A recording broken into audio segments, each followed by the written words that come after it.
السلام علیکم ورحمۃ اللہ وبرکاتہ۔ محرم کا مبارک مہینہ چل رہا ہے۔ اس محرم کے مہینے کی کیا فضیلت ہے؟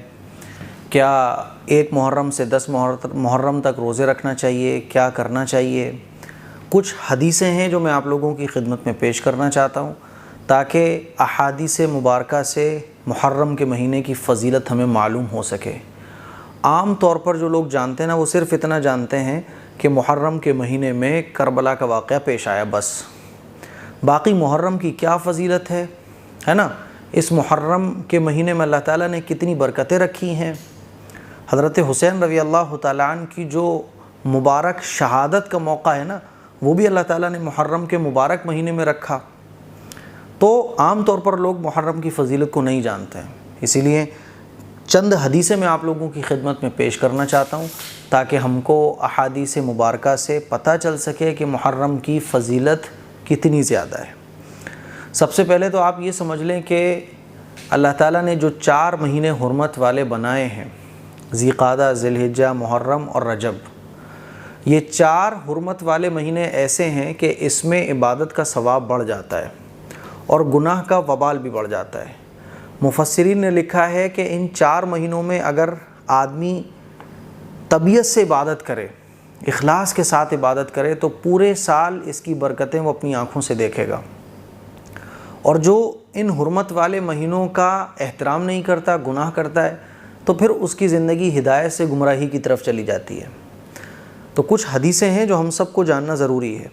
حدیث نمبر 1، حضرت ابو ہریرہ رضی اللہ تعالیٰ عنہ سے روایت ہے کہ رسول اللہ صلی اللہ علیہ وسلم نے فرمایا، افضل ترین روزے رمضان کے بعد محرم کے ہیں، اور فرض کے بعد افضل ترین نماز رات کی نماز ہے۔ تو رمضان کے روزوں کے بعد جو سب سے بہترین روزے ہیں وہ محرم کے مہینے میں۔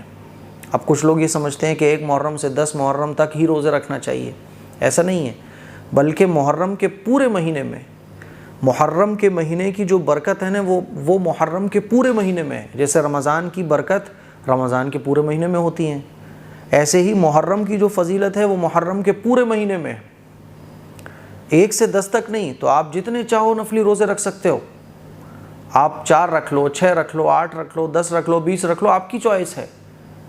سمجھ رہے ہیں؟ حضرت عبداللہ ابن عباس رضی اللہ تعالیٰ عنہما سے روایت ہے کہ آپ صلی اللہ علیہ وسلم نے ارشاد فرمایا، جو شخص یوم عرفہ کا روزہ رکھے تو اس کے 2 سال کے صغیرہ گناہوں کا کفارہ وہ ہو جائے گا، اور جو شخص محرم کے مہینے میں 1 روزہ رکھے گا اس کو ہر روزے کے بدلے 30 روزوں کا ثواب ملے گا۔ یہ اس امت کی خاص بات ہے۔ اللہ تعالیٰ نے امت محمدیہ کو جو ہے نا بمپر آفر دے کے رکھے ہوئے ہیں کہ 1 روزے پر 30 روزوں کا ثواب، 1 عبادت پر 10 گنا اللہ تعالیٰ عطا فرماتا ہے۔ یہ اللہ کی اپنے امت محمدیہ پر کرم اور فضل کی نشانی ہے۔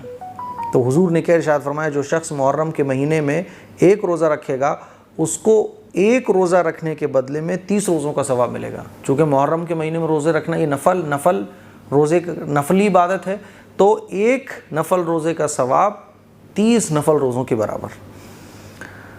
ایک حدیث میں اور آپ لوگوں کو سنانا چاہتا ہوں۔ حضرت علی رضی اللہ تعالیٰ عنہ کے پاس ایک شخص آیا اور اس نے یہ سوال کیا کہ رمضان کے مبارک مہینے کے بعد کون سے مہینے میں روزے رکھوں؟ تو حضرت علی رضی اللہ تعالیٰ عنہ نے فرمایا کہ میں ایک مرتبہ بیٹھا ہوا تھا حضور کے پاس، تو ایک شخص حضور کے پاس آیا اور اس نے بھی حضور سے یہی سوال کیا کہ میں روزے رمضان کے بعد کس مہینے میں رکھوں؟ تو آپ صلی اللہ علیہ وسلم نے ارشاد فرمایا تھا کہ رمضان کے مہینے کے بعد اگر تم کو روزہ رکھنا ہے تو ماہ محرم میں رکھو، محرم کے مہینے میں رکھو، کیونکہ وہ اللہ تعالیٰ کی خاص رحمت کا مہینہ ہے۔ اللہ تعالیٰ کی خاص رحمتیں محرم کے مہینے میں نازل ہوتی ہیں۔ اسی طرح سے محرم کے مہینے میں ہی اللہ تعالیٰ نے ایک قوم کی توبہ بھی قبول فرمائی تھی، اور حضور علیہ الصلاۃ والسلام جب مدینہ تشریف لائے تو حضور علیہ الصلاۃ والسلام نے دیکھا کہ اہل کتاب جو ہے نا وہ محرم کو روزہ رکھتے ہیں 10 محرم کو۔ تو حضور علیہ الصلاۃ والسلام نے پوچھا کہ بھئی آپ 10 محرم کو روزہ کیوں رکھتے ہو؟ تو انہوں نے بتایا کہ 10 محرم کو حضرت موسیٰ علیہ السلام کو اللہ تعالیٰ نے فرعون سے نجات عطا فرمائی تھی. تو اللہ کے نبی نے ارشاد فرمایا کہ بھئی ہم زیادہ حقدار ہیں کہ ہم حضرت موسیٰ علیہ السلام کی پیروی کریں. تو حضور علیہ السلام نے پھر 10 محرم کو روزہ رکھنا شروع کیا، اور 10 محرم کے ساتھ ساتھ حضور نے 11 کو یا 9 تاریخ کو ایک روزہ اور ملانے کا حکم دیا تاکہ اہل کتاب سے مشابہت باقی نہ رہے. اور بھی بڑے بڑے واقعات محرم کے مہینے میں پیش آئے، بڑے بڑے واقعات محرم کے مہینے میں پیش آئے. حضرت آدم علیہ السلام کی توبہ بھی اللہ تعالیٰ نے محرم کے مہینے میں قبول فرمائی ہے نا. حضرت موسیٰ علیہ السلام کی قوم کو فرعون سے جو نجات ملی وہ محرم کے مہینے میں. کربلا کا عظیم الشان واقعہ یہ بھی محرم کے مہینے میں پیش آیا. اللہ تعالیٰ نے جو پیغمبروں کو آسمان پر اٹھایا ہے نا وہ بھی محرم کا مہینہ تھا. اور حضرت یونس علیہ السلام جو مچھلی کے پیٹ سے باہر آئے وہ بھی محرم کا مہینہ تھا. اور حضور علیہ السلام نے ایک نکاح بھی فرمایا وہ بھی محرم کا مہینہ تھا. تو محرم کے مہینے میں بڑے عظیم الشان واقعات پیش آئے ہیں. اچھا ہم لوگوں کو بس اتنا یاد ہے کہ کربلا کا واقعہ محرم کے مہینے میں پیش آیا، ایسا نہیں ہے. کربلا کا واقعہ بہت عظیم الشان واقعہ. اللہ تعالیٰ نے کربلا کی شہادت جو کہ مسلمانوں کے اندر ایک طاقت پیدا کر دیتی ہے، ایک ایمانی قوت پیدا کر دیتی ہے، مسلمانوں کا ایمان تازہ ہو جاتا ہے، مسلمانوں کی اسلام سے محبت اور قربانیوں سے محبت بڑھ جاتی ہے، قربانی کا جذبہ اندر پیدا ہو جاتا ہے. اس کو اللہ تعالیٰ نے محرم کے مہینے میں رکھ دیا. تو ہمیں چاہیے کہ ہم روزے رکھیں، عبادت کریں، اللہ کی زیادہ سے زیادہ عبادت کریں، غریبوں کی مدد کریں ہے نا. اور سب سے اہم کام جو کرنے کا ہے وہ کربلا کا واقعہ پڑھیں. کربلا کا واقعہ کیوں پیش آیا اس کو سمجھیں. حضرت حسین رضی اللہ تعالیٰ عنہ نے اور ان کے ساتھیوں نے کس طرح سے اللہ اور اللہ کے رسول کی محبت میں قربانی پیش کی، اپنے بچوں کو قربان کروا دیا، اپنے خون کا ایک ایک قطرہ اللہ اور اللہ کے رسول کی محبت میں نچھاور کر دیا. جان مال عزت و آبرو کسی کی پرواہ نہیں کی، لیکن جھوٹ کے آگے نہیں جھکے ہے نا، غلط کے آگے نہیں جھکے. دین کی سربلندی کے لیے اس درجے کی انہوں نے قربانی پیش کی. ہمیں چاہیے کہ بھیا ہم اپنے نفس کی قربانی ہی دے لیں کم سے کم. ہم کہتے ہیں ہم حسین رضی اللہ تعالیٰ عنہ کے زمانے میں ہوتے، بہت سارے لوگ کہتے ہیں نا میں ایسے کر دیتا، مجھے اتنی محبت ہے جان دے دوں گا.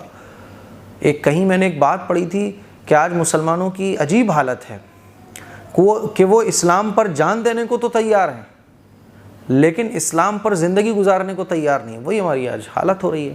اسی لیے میرے عزیز بھائیوں، یہ جو اللہ تعالیٰ نے یہ جو فضیلت میں نے آپ لوگوں کے سامنے محرم کی رکھی ہے، ان فضیلت کو آپ ذہن میں رکھیں، علم حاصل کریں اور اللہ کے رسول کے بتائے ہوئے طریقے کو فالو کریں. السلام علیکم ورحمۃ اللہ وبرکاتہ.